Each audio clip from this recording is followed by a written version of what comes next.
आज बनवते शेवभाजी। हा शेवभाजीचा मसाला आहे, याच्यात सगळं आहे। काजूची पेस्ट आहे, त्याच्यानंतर कढीपत्ता, कोथिंबीर, अद्रक, लसूण वगैरे सर्वच टाकलेलं आहे।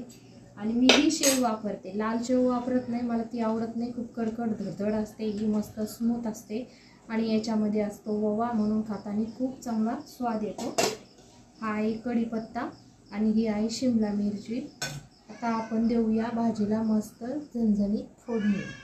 आता मसाला फ्राय होतोय आपला चांगल्या प्रकारे, त्याला एकदा हलवून घेऊ आपण मस्त छान।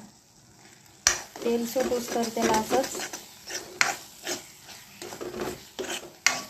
एकदा तेल सुटलं की मग भाजी एकदम खमंग चांगली होते, तरी येते त्याला मस्त मस्त तेल सुटत आहे आपलं भाजीचं मस्त।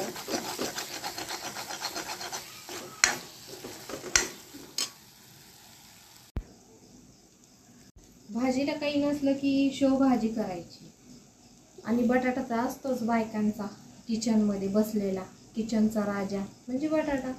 काही नसलं की बटाट्याची भाजी, अजून बटाट्याचा कटाळा आला की मग काय शेवभाजी। पण मस्त वेगवेगळे मसाले वापरून भाजी केली की एकदम चांगली टेस्टी स्वादिष्ट लागते। मस्त वास सुटलाय भाजीचा, बघायचंय का, दाखवते तुम्हाला। बघा कशी तयारी झाली भाजीला, अजून उकळी यायची राहिली आहे तिला। मस्त छान झणझणीत भाजी।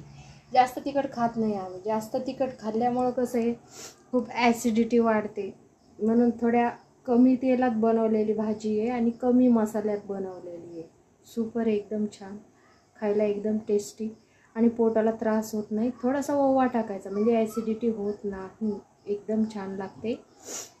उत्तम नव्हता म्हणे, आज सुट्टीवर होता तर त्याचा रिपोर्ट देवडे सरनी वाचला म्हणे। देवडेला विचारलं, मग त्याच्यानंतर ठीक आहे म्हणे, थोडं बोललं ते ठीक आहे म्हणे।